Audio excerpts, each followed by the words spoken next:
2020년 6월 22일 월요일 성경 묵상입니다. 본문은 예레미야 4장 1절에서 10절 말씀입니다. 여호와께서 이르시되 이스라엘아 네가 돌아오려거든 내게로 돌아오라. 네가 만일 나의 목전에서 가정한 것을 버리고 네가 흔들리지 아니하며 진실과 정의와 공의로 여호와의 삶을 두고 맹세하면 나라들이 나로 말미암아 스스로 복을 빌며 나로 말미암아 자랑하리라. 여호와께서 유다와 예루살렘 사람에게 이와 같이 이르노라. 너희 묵은 땅을 갈고 가시덤불에 파종하지 말라.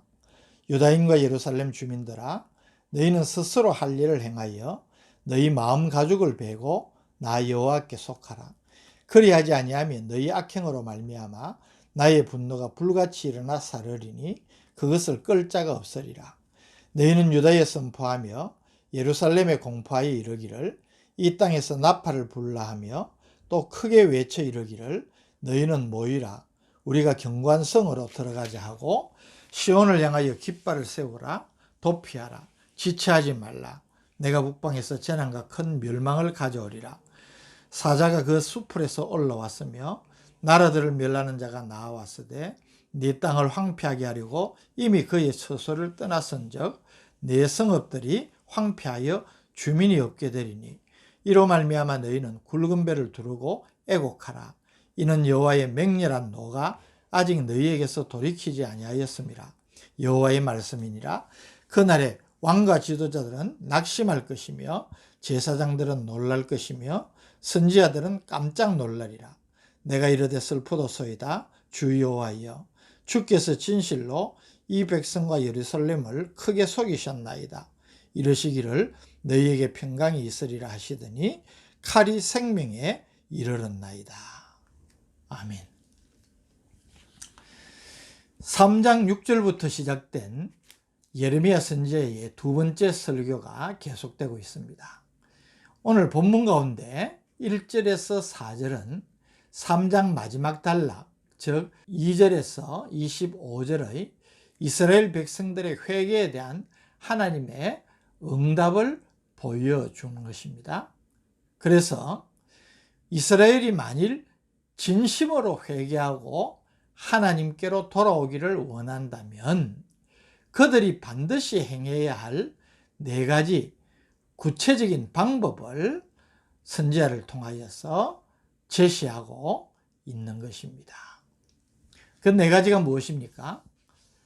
첫째로는 가정한 것을 버리라는 것입니다. 1절 여호와께서 이르시되 이스라엘아 내가 돌아오려거든 내게로 돌아오라.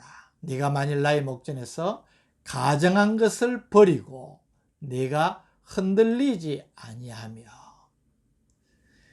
여기 1절에 가정한 것이란 우상 숭배를 말하는 것입니다. 지금까지 행해왔던 가정스러운 우상 숭배 행위를 버리고 더 이상 흔들리지 말라는 것입니다. 두 번째는 여호와의 이름으로 맹세하라고 합니다. 2절 진실과 정의와 공의로 여호와의 삶을 두고 맹세하면 나라들이 나로 말미암아 스스로 복을 빌며 나로 말미암아 자랑하리라. 진실과 정의와 공의로 여호와의 삶을 두고 맹세하라는 것입니다. 이 말은 거짓 없이 진심으로 오직 하나님만을 경외할 것을 결단하라는 말씀입니다. 세 번째는 묵은 땅을 기경하라고 명령합니다. 3절 여호와께서 유다와 예루살렘 사람에게 이와 같이 이르노라.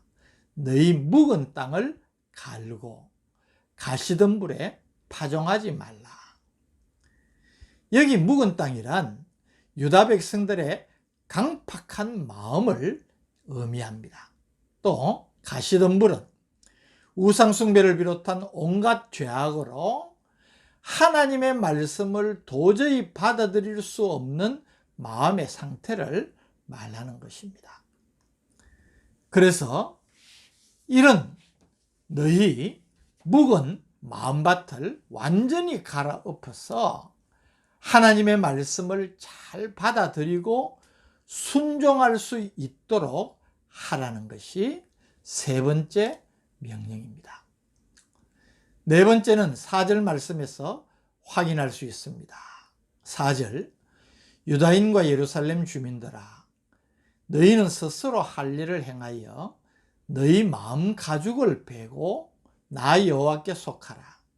그리하지 아니하면 너희 악행으로 말미암아 나의 분노가 불같이 일어나 사르리니 그것을 끌 자가 없으리라. 여기 너희는 스스로 할 일을 행하여 너희 마음 가죽을 베고 나 여호와께 속하라. 모든 이스라엘 백성은 난지 8일 만에 할례를 받습니다. 이 할례를 받는 것이 그들이 많은 민족 가운데에서 하나님의 택한 백성이 되었다는 징표입니다. 할례를 받지 않았다면 이스라엘이 아니라는 것이죠. 그런데 할례를 이미 받은 유다인과 예루살렘 주민들을 향하여서 너희는 스스로 할례를 행하고 너희 마음 가죽을 베라고 하는 의미가 무엇일까요? 육체의 표피를 자르는 할례가 아닌 마음 가죽을 베는 할례를 요구하고 계시는 것입니다. 즉 우상 숭배를 완전히 버리고 하나님의 백성으로서의 합당한 회개와 진정한 신앙을 가지도록 결단하라는 말씀입니다.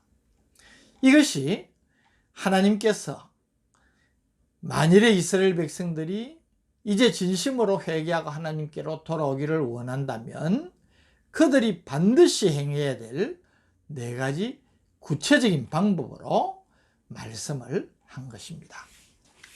이어서 5절에서 10절은 거듭된 회개의 촉구에도 불구하고 돌이키지 않는 유다를 향하여서 북방민족을 통해 그들을 징벌하시겠다는 하나님의 심판 경고를 보여줍니다. 5절, 너희는 유다에 선포하며 예루살렘에 공포하여 이르기를 이 땅에서 나팔을 불라 하며 또 크게 외쳐 이르기를 너희는 모이라 우리가 견고한 성으로 들어가자 하고, 이것은 유다 전역과 예루살렘에 하나님의 심판을 선포하라는 것입니다. 나팔을 분다는 것은 위기 상황을 알리는 신호를 바라는 것입니다. 여기서는 바벨론에 한 유다 침공이 임박했음을 시사하는 것입니다. 6절은 더 긴박한 상황을 우리에게 묘사하고 있습니다. 6절, 시온을 향하여 깃발을 세우라, 도피하라, 지체하지 말라, 내가 북방에서 재난과 큰 멸망을 가져오리라. 여기 북방이란 팔레스틴 북방에 위치한 바벨론을 지칭하는 것인데 이 바벨론의 침공이 임박했다는 것입니다. 그러니까 6절은 깃발을 세우고 도피하라고 지체해서는 안 된다고 하고 빨리빨리 숨으라고 이렇게 이야기하는 것은 요란한 사이렌이 막 울리는 것과 같은 느낌을 우리에게 주지 않습니까? 하나님의 심판이 임박했음을 가르치는 것입니다. 7절은 좀 더 구체적인 예언입니다. 7절, 사자가 그 수풀에서 올라왔으며 나라들을 멸하는 자가 나왔으되 내 땅을 황폐하게 하려고 이미 그의 처소를 떠났은즉 내 성읍들이 황폐하여 주민이 없게 되리니.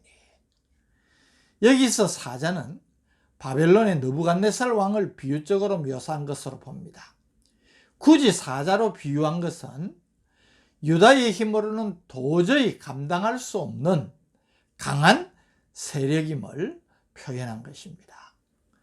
특히 이 예언을 과거 시제로 표현한 것을 우리가 주목하게 되지요. 그것은 아직 일어나지 않은 일이지만은 이 예언이 반드시 그대로 성취된다는 확실성을 강조하기 위한 것으로 볼 수가 있는 것입니다.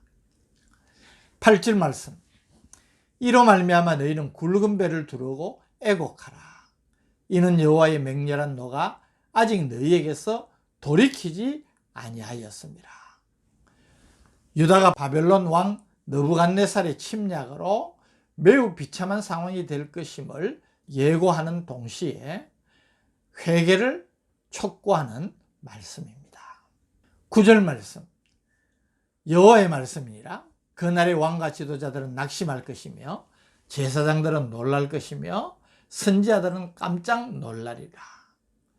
하나님의 심판이 있을 것이라고 생각지도 않고 그것을 가르치지도 않던 유다의 정치 종교 지도자들도 돌연히 임하는 심판에 크게 놀라게 될 것임을 보여줍니다. 10절. 내가 이르되 슬프도소이다. 주 여호와여, 주께서 진실로 이 백성과 예루살렘을 크게 속이셨나이다. 이르시기를 너희에게 평강이 있으리라 하시더니 칼이 생명에 이르렀나이다. 사실 이 10절은 굉장히 난해 구절입니다. 그러나 앞뒤의 문맥을 살펴서 이 10절을 이해한다면 하나님의 심판의 경고를 무시하고 하나님의 이름으로 여전히 평강을 선포하던 거짓 선지자들을 조롱하는 예레미야 선지자의 말로 보는 것이 무난하다고 생각할 수 있는 것입니다. 오늘 이 말씀을 통하여서 우리가 하나님께서 주시는 교훈을 어떻게 받을 수 있겠습니까? 죄에 대한 하나님의 심판은 당연하고도 필연적입니다. 하나님은 사랑의 하나님이시지만 결코 죄는 용납하시지 않으십니다. 사랑의 하나님이라고 해서 죄를 그냥 두고 보시지 않는다는 것입니다. 그래서 하나님은 하나님의 백성들이 범죄할 때에, 하나님을 떠나고 배반할 때에 주의 종들을 통하여서 회개를 요구하시고 또 심판을 경고하시는 것입니다. 늦기 전에 그 하나님의 주시는 권고의 말씀을 받아들여야 됩니다. 그리고 회개하는 것이 하나님의 심판을 면할 수 있는 유일한 길입니다. 그러면 참된 회개는 무엇일까요? 이스라엘 백성들에게 회개의 겉모습은 없지 않아 있었습니다. 그러나 하나님이 요구하시는 것은 전 생활의 변화가 수반되는 회개라는 것입니다. 입술만의 회개, 감정만의 회개로서는 진정한 회개로 하나님의 인정을 받을 수가 없는 것입니다. 오늘 우리의 삶을 한번 돌아보십시다. 하나님께서 말씀으로 우리의 잘못된 삶을 지적하시고 죄를 깨우쳐 주시지만 우리가 정말 회개하고 있습니까? 또 회개한다면 우리의 삶에서 그런 진정한 회개의 증거들이 나타나고 있습니까? 오늘 이 말씀으로 우리의 삶을 돌아볼 수 있기를 원합니다. 우리는 죄인일 수밖에 없고 죄를 범할 수밖에 없는 연약한 존재이지만 우리는 회개를 통하여서 더욱더 하나님께 가까이 나아갈 수 있습니다. 이 은혜를 놓치지 않는 성도들이 되시기를 주님의 이름으로 축복합니다.